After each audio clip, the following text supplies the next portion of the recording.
Good evening to our viewers here in Guyana and online. I'm Travis Chase with the Wednesday, August 23 edition of the HGP Nightly News. Here's what's happening. The Presidential Commission of Inquiry probing ancestral lands heard on Wednesday that the controversial Pradoville II lands were ordered to be transferred by former President Bar Jagdeo and that the transfer process might not have been above board. Royden James has more details. On day one of the hearings of the Commission, it was revealed that there is no evidence within the records of the Central Housing and Planning Authority of a house lot allocation process for homes at Pradoville 1 and Pradoville 2, the two East Coast Demerara communities at Gutfawacting and Sparendam. CHNPA senior officer Ms. Denise King-Tudor had told the Commission that she was not aware a former President Bar Jagdeo was given 2 plots of land, but based on information in the records that she has seen, Mr. Jagdeo was allocated land in Gutfawacting area known as Pradoville 1. The Commission got into its third day of work on Wednesday and the Pradoville 2 issue was brought up again. Taking the stand was Assistant Commissioner of Police, Head of the Special Organized Crime Unit, Sidney James. Mr. James told the inquiry that there were a number of discrepancies as it relates to the vesting and transfer of those lands under the Public Corporations Act. The vesting order, sir, is 6th of 2004. This order was made by President Jagdeo on the 5th of February 2004, dissolving the Guyana Broadcasting Corporation and the Guyana Television and transferring their access to the National Communication Network and NISIL.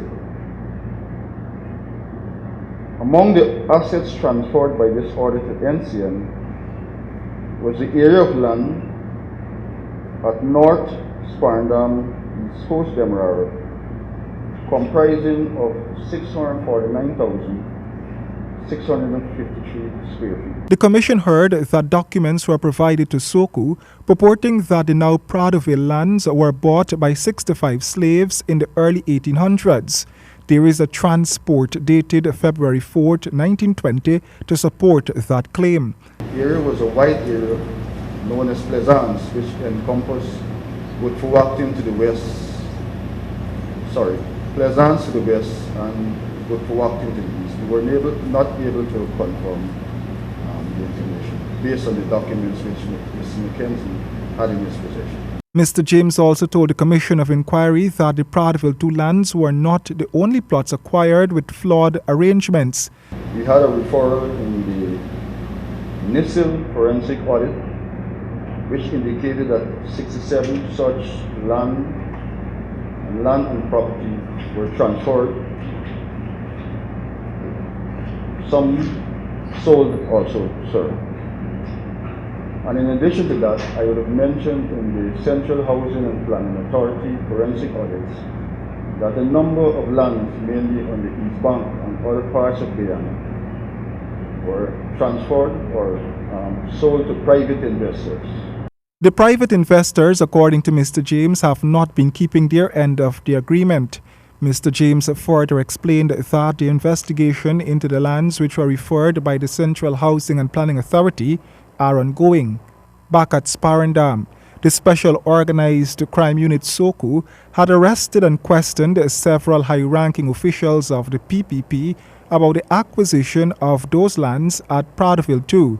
The hearings continue on Thursday. Royden James, HGP Nightly News. Thank you, Royden. Indigenous communities are hopeful that this year's National Tushaus Council Conference will ensure the realization of respect for Indigenous lands. Kristen Macklingam reports. Indigenous peoples are fighting to hold on to their legacies and identities, in which their ancestral lands play an integral role, says Chairman of the NTC, Joel Fredericks. Our lands are vital to our identities, values, and spiritualities. If the indigenous peoples' rights are not secure, respected, and protected, it would be impossible for the government to deliver on the promises of the Paris Agreement, COP21, and the Sustainable Development Goals, the SDGs. Chairman of the NTC Joel Fredericks at the opening of the NTC's Conference 2017. Tishau Fredericks lamented that his people have seen and noted with great concern conflict and infringement on their lands by private entities and also the state through agencies such as the Protected Areas Commission in the Chinapao area, Kaichur Falls National Park. Secure land rights for indigenous peoples are proven change for climate solution. And denying indigenous peoples land rights and rights to self-determination is a threat to the world's remaining forests and biodiversity. According to the NTC chairman, the United Nations report in 2016 suggests that lands would be better off left to the indigenous folk to take care of rather than be given to anyone else. Land in indigenous care is more environmentally properly managed than in state. Mr. Fredericks implored that both the government and indigenous bodies that represent his people should work to have legal reform in achieving what is right for indigenous peoples of Guyana and work towards what is greatest and best for all Guyanese. Reporting for HGP Nightly News, I am Kristen Macklingam. Weeks after PPP Executive Bishop One Edgell accused Minister David Patterson of corrupt practices, the minister fired back by shrugging off the allegation and questioned the bishop's relevance. Let's join Royden James for more on this story. And I'm putting it out here today, based upon the non-explanations that were given in the National Assembly as it relates to the emergency works done at Camp Street and Lusignan. The public purse was raped in favor of friends and family of ministers of this government. Bishop One Edgell speaking at his party's press briefing a few Saturdays ago.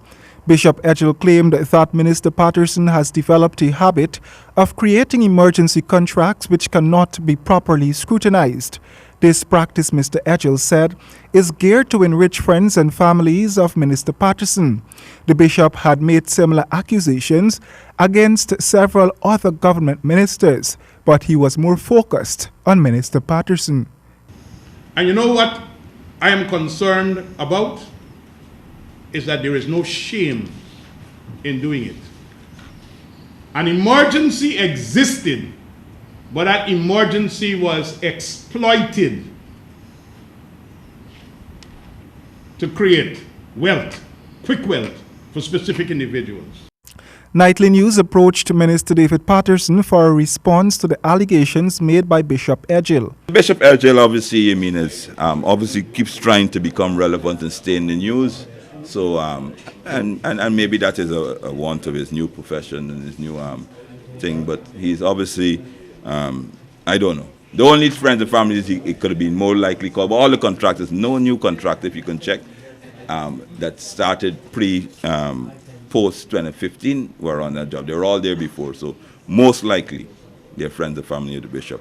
The minister said that he has no knowledge of what Bishop Edgell referred to, since everything done during that period of emergency had been above board. We also wrote the National Tender Board immediately by the Monday morning. These are the persons, and we call them not based on any particular locality. The guy that brought the excavator is from East Coast. He's from 2 villages away. And he's been working with this, in this country for quite a while. And when we rang, we said, do you have an excavator at your site? We rang about 4 persons, do you have, and they said, no, well, one of our excavator is at a job site. And the person that had the excavator closest, we said, bring it over. We rang for the electrical, for the lights. I called several contractors, and if you want an empathy, but we called several contractors.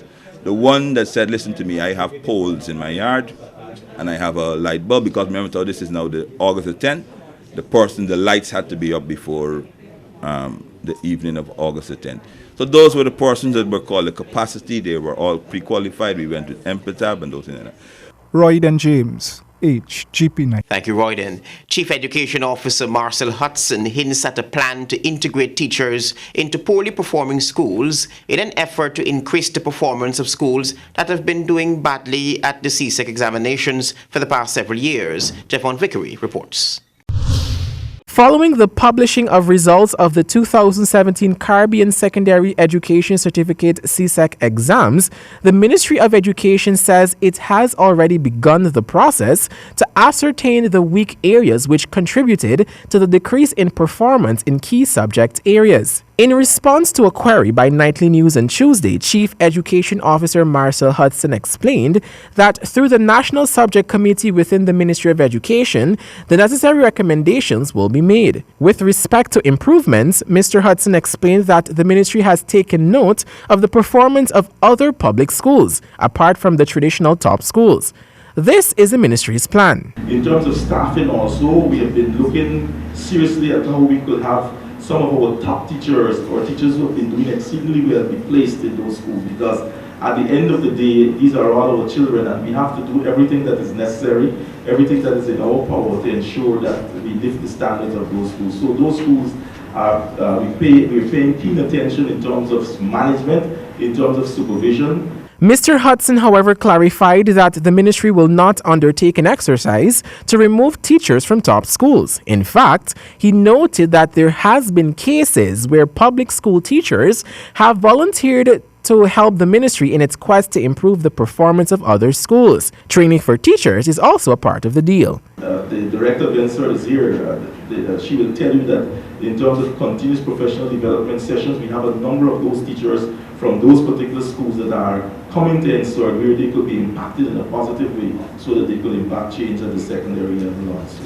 Meanwhile, the Ministry of Education announced that 83.04% of the candidates achieve acceptable grades in Portuguese, a new subject on the curriculum. Jeffon Vickery, HGP Nightly News. Thank you, Jeffon. The government has started the process to divest the Marriott Hotel. Several persons have reportedly shown interest in the hotel and other entities established by the former administration. Martin James reports. The Marriott Hotel was a flagship project of successive People's Progressive Party administrations, but it did not receive the blessings of the then opposition. The government has said that it is still funding the hotel and that millions of tax dollars have to be churned out to pay debts owed by the hotel, which is still incomplete more than 2 years after it was declared open. Finance Minister Winston Jordan explains the state of affairs with regards to the divestment of that hotel. I believe shortly the board of AHI will be sending out requests for proposals for the center. I think they're in the process of putting that together with their lawyers and so on, because it has to be a very delicate document based on all the hoops that we have with the various players connected with the Marriott. The Atlantic Hotel Inc., which is a special purpose company established to manage a Chinese-built Marriott hotel, had explained that since the government is handling the hotel's debts, moves can now be made to complete the entertainment complex. The AHI had further explained that it will be putting out public tenders for someone who will be willing to build and operate the complex in conjunction with the board. And we have a number of unsolicited interests in the center itself and in the hotel. So we're doing one at a time. We're trying to get the center going, and thereafterwards we are going to think about divesting ourselves of the entire complex, center and the hotel. A similar process is to be employed for the divestment of the Skeldon estate, which is yet to serve its intended purpose years after its construction. As part of the restructuring of the Guyana Sugar Corporation, the government has made a decision to sell parts of the Skeldon factory, and as it is right now, it is still up for grabs. The Skeldon estate, no, there's no confirmed buyer as such. I mean, this has to be done in a very transparent process. You know, this government prides itself on the accountability and the transparency. What we have had a number of unsolicited interests. Nightly News has received reports that among the entities that have expressed interest in managing the Skeldon estate is Nan-Persaud and Company, the popular quarantine-based producer of Caribbean rice. Royden James, HGP Nightly News. Thank you, Royden. This year's top CSEC student attained a total of 25 subjects. Minister of Education Nicolette Henry believes the focus should not be on the number of subjects, but on the quality of the performance. Javon Vickery is on the story. Earlier this year, the Ministry of Education had circulated a memorandum to schools about growing concerns surrounding the trend of students writing in excess of 20 subjects per sitting. The maximum number of subjects a student can select in any stream in a list A, B, or sixth form secondary school must not exceed 10.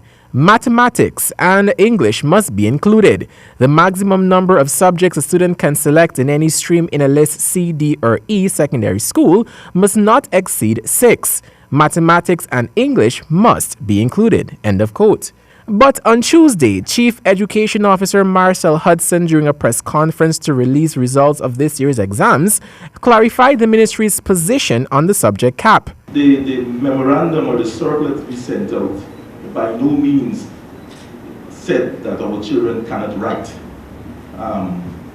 as many subjects as they feel they could. What the memorandum, what the circular really has focused on is to get our children to matriculate.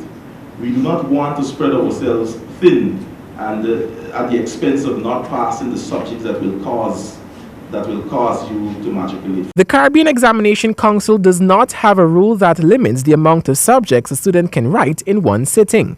Minister of Education Nicolette Henry pointed out that based on the ratio, only a small percentage of students pursue large numbers of subjects. And I suppose we recognize where our problems are, because the circular in no way said that people cannot write beyond the 10th subject. And that's why I notice we're declining in our performance in English, because we are not even interpreting. And so the results here is a microcosm of the broader issues that we are working with as a nation to address. And so, there is a lot of work to be done in the part of the Ministry of Education. In countries like St. Kitts, St. Lucia, and Barbados, students sitting the Caribbean Secondary Education Certificate examination are allowed to write not more than 10 subjects in one sitting. Javon Vickery, HGP Nightly News. The administration is still aggressively pursuing a system of governance that allows for diffusion and decentralization of decision-making power with focus on the renaming of the country's regions. More from Kristen Macklingam. Although consultations for the renaming of regions are ongoing and the idea of each region having its own flag is yet to materialize, these issues will be finalized soon to promote regional identity and regional empowerment. That's what Minister of Communities Ronald Bulkan says. Which is critical to the strategic vision of this administration for decentralized governance, devolution of governance, in keeping with provisions in our Constitution. Minister of Communities Ronald Bulkan speaking exclusively with Nightly News. Minister Bulkan states that another highly important issue is that of consultations for the identification of locations of capital towns in some regions. These consultations need to be accelerated, he explained. Essequibo Islands, West Demerara, Mahaica and Mahaica Berbice regions do not have capital towns. His Excellency has articulated a vision where the administration of our regions will be led from capital towns. So we are working and partnering with our regions in pursuance of this strategic agenda of regional empowerment. According to Minister Bulkan, the objectives of the administration can only be realized within a governance framework that firmly rejects winner-takes-all politics. Reporting for HGP Nightly News, I am Kristen Macklingam.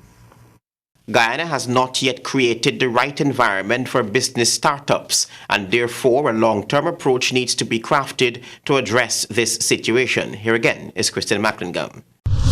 Startups are not just about starting small businesses and growing them. They must be created in an enabling environment in order to be successful. That's according to Minister of Business Dominic Gaskin. Startups need to grow rapidly within a short space of time because startups rely on investors for financing. And this is what makes startups attractive to investors. Startups thrive in economies where there is venture capital available, for which startups can compete to fund their projects. Minister of Business Dominic Gaskin addressing participants at the Caribbean Green Tech Startup Booth Camp on Sunday night. Minister Gaskin stated that there needs to be an enabling environment, which is much like an ecosystem that needs to be established to support the growth of startups and entrepreneurship, and the creation of this environment needs a long-term approach. The long-term approach means making decisions and taking actions that will see results in 15 to 20 years down the line. Our government understands this, and we know that it is necessary, and we are making the requisite investments in education, in ICT, in incubators, and renewable energy that will create the right ecosystems for the entrepreneurship to develop in Guyana. According to Minister Gaskin, venture capital, which is necessary for business startups, is generally available in economies where there are active financial markets, investment bankers, and more. But presently, this is not the case in Guyana. The fact that we are taking a long-term approach doesn't mean that there is no space for startups today. We need pioneers to blaze the trail for future success. Reporting for HGP Nightly News, I am Kristen Macklingam. Back over in the education sector, Essequibo top CSEC performers aspire to work in the oil industry. Iana George reports. Coming from the Essequibo coast, top CSEC performers from the Anna Regina School expressed their elation when the Ministry of Education released the results on Tuesday. The students who were present at the ceremony spoke of their humble and rewarding upbringing. Meet Zulfikar Bashk. Well, there was motivation from my parents, my friends, my teachers. They all pressured me to write this amount of subjects and the benefits of it. What's your next step? My next step is to go study civil engineering at the University of Guyana. If I get a scholarship, I'll go overseas and study petroleum engineering. He further stated that the oil industry will be an economical gateway for Guyana, noting that he will work to equip himself to function in the oil sector. His father, Yeko Bash, stated that his sacrifices to ensure his son is prepared for the world of work has paid off. But the lessons, especially when you get like into the fifth farm, from fourth farm, the lessons, because he got some lessons just run into the night, we just got to go wait on him, and then you got the little ones home, you know, you got to work out a lot of different things to accommodate all of them, and still to keep this one on track, because you just can't left them down, you know. 3 students of the Anna Regina Secondary School gained spots within the top 10 CSEC rating. They are Zulfikar Bashk, who attained 15 grade 1s and 2 2s, Nicholas Headley, 15 1s with 2 2s, and Shavish Wardio Narain, 13 1s and 4 2s. Meet Nicholas Headley. Anyone can do it. Anyone can do it. Just believe in yourself, trust God. If you know you have the ability to do the amount of subjects, to do whatever you can do, you can do it. To those who might not be able to do so many subjects, what I can say that you're still special too. Your achievements is still great, still respectable. Reporting for HGP Nightly News, Ayana George. Thank you, Ayana. Your sportscast is ahead.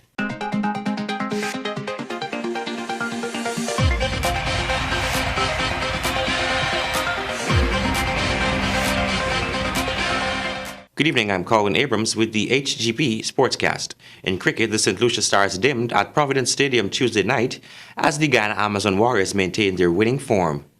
After winning the toss and electing to field, the Warriors began their game of fury, taking revenge for every game lost this season.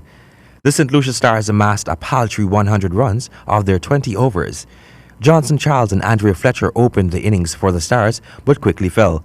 Fletcher in the first over for 3 and Charles in the 7th for 15. Jesse Ryder was the top scorer for the Stars with 29 of 33. The Warriors opened their innings dismally as Chadwick Walton fell LBW on the first ball in the first over. After this unfortunate event, the game was smooth sailing with the Warriors taking advantage of every ball bowled to reach the meager 101 target. The star batsmen for the Warriors were Sohail Tanvil, 38, and Jason Mohammed, 42, not out. It was Jason Mohammed and Gajnan who took the team across the finish line. No bowler posed serious threats to the Warriors' batsmen. The Warriors won by 7 wickets and now stand 4th on the leaderboard. To ensure their place in the Final Four, they must win their next 2 matches against the Tridents and the Tallawahs. Turning our attention to football, the Golden Jaguars under-15 football team returned to Guyana on Tuesday after a creditable performance in the CONCACAF Under-15 Boys Championships. The team competed in the development arm of the tournament and was placed in Group F among St. Lucia, Suriname, and St. Kitts and Nevis. The Jaguars finished second in the group and played Puerto Rico in the first knockout round, which they lost 6-5 on penalties after a 1-1 draw at full time. I believe the Guyana national under-15 team would have done very well in the CONCACAF tournament in Florida. In our division, we would have participated in the third place game and lost to Puerto Rico. Their overall performance in the tournament must be commended, said coach Brian Joseph. In all the matches we played, we were very, very competitive. It was matches that basically could go in any direction. We created quite a bit of opportunities. We weren't as efficient as we could have been. The team has shown a lot of discipline on the international stage and has also been commended. I think they've excelled. They've conducted themselves on and off the field in a very professional manner. They had the experience, as Brian said, about getting to go to Disney, thanks to a lot of Guyanese support that we had out there in Florida, which was fantastic at the games and after the games. The Guyana Football Federation and FIFA hosted a refereeing assistant program on Wednesday at Crystal Labour College, Wolford Avenue. The 3-day program began with a fitness test at the National Track and Field Facility, Lenora, at 5:30 hours and was officially open at 13:30 hours. The program features 30 referees, including 4 targeted referees and those from Tier 1, and will consist of classroom and field sessions. The field sessions are scheduled for the Ministry of Education ground, Carfesta Avenue, Georgetown, on Thursday, Friday, and Saturday at 13 hours to 17 hours. The sessions will be facilitated by 2 FIFA personnel, Peter Pendergast, FIFA Regional Development Officer, Technical Instructor, and FIFA Fitness Instructor Alan Morgan. It will be completed by Lindy Longhorn, Physical Fitness Instructor. The RAP is a capacity-building program which seeks to create uniformity among referees and enable them to meet demands of the game. The Corona Invitational Football Tournament continued Monday evening with 3 matches at the Georgetown Football Club ground. Eastville defeated Flamingo 3-1 and Compton and Beacons draw. Stanford Howard has the details. Eastville defeated Flamingo 3-1 in the first match that began at 5 p.m. in round 5 of the round-robin stage. Eastville's Michael Charles put them ahead early in the 4th minute before Flamingo Earl Samuels equalized the game in the first half with a 27-minute strike. Eastville would have feared another loss after going ahead first, and Travis Hercules led the suspend bill until 2 minutes before full time, before scoring the goal to give Eastville the lead in the 88th minute. Then Cordell Johnson silenced all doubt and doubled the lead a minute later in the 89th. In Game 2, Compton and Beacons played a disappointing 1-all draw, a game that could have seen a lot more goals. Both goals of the game were scored in the first half. Beacons went ahead first in the 7th minute through Travis Lykin, before Compton's Jamal Cardon equalized in the 36th minute. After Cardon's goal, both teams created numerous chances but squandered all, hitting the bar a couple times from point-blank range in the process. The feature match of the evening finished 1-all between Western Tigers and Georgetown Football Club. Western Tigers were very grateful for Dwayne McLennan's stoppage time strike that ensured that they remain unbeaten in the competition after trailing in the match since the 16th minute.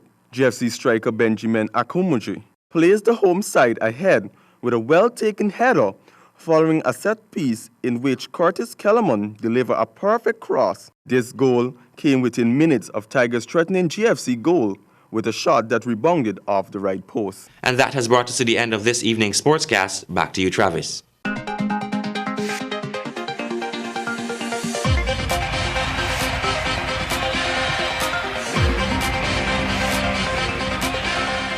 Bishop Edgell accuses Minister Patterson of corrupt practices. The bishop is in search of relevance, says Minister Patterson. Government moving to divest the Marriott Hotel. And COI hears of discrepancies with transfer of Pradoville to lands. Suku's head takes the stand. Those were our major headlines. For these stories and more, you can go to our website. It's www.hgptv.com.